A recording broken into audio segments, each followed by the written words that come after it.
It's my turn.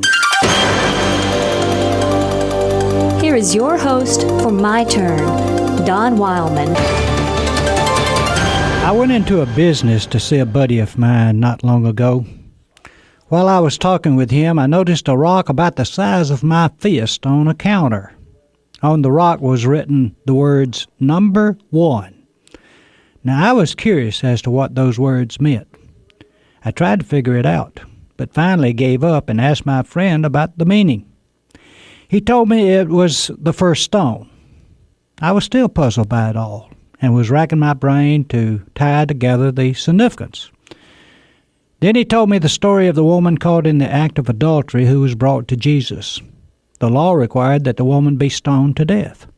Stoning was the Jewish method of execution. Those in the crowd asked Jesus what to do with the woman. Their desire was to stone her. Jesus stooped down and wrote in the dirt. Then he looked up and answered them. "Let the person among you who is without sin throw the first stone." Well, one by one, they all walked away. Then Jesus forgave the woman and told her not to sin again. The first stone. It might not be a bad idea if we all had a first stone lying around close to remind us of our need to forgive. It's awfully easy sometimes to see the other person's sin while ignoring our own. Too often we can get so pious and perfect that it causes us to look down on another in scorn and shame. When we get to be that holy, we're too holy. There was always in the heart of the Galilean a spot reserved for forgiveness and compassion.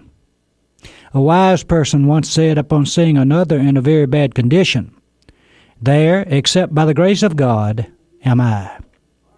We're taught to pray, "Forgive us our sins as we forgive those who sinned against us." In other words, our forgiveness depends on our forgiving. If we can't forgive, then don't expect any forgiveness. It takes no special talent to forgive.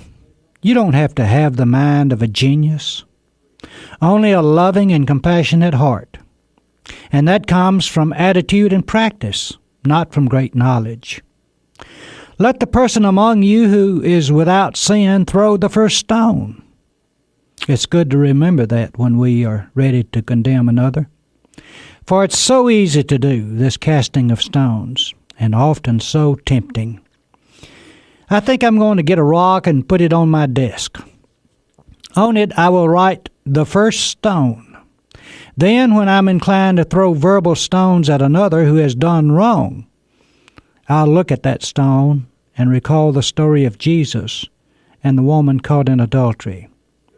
I will remember the forgiveness and compassion he had for someone who had done wrong and was sorry. One stone is all I need, for there's no danger I'll ever use it. You see, I don't qualify. This has been My Turn with Don Wilman, a production of the American Family Association.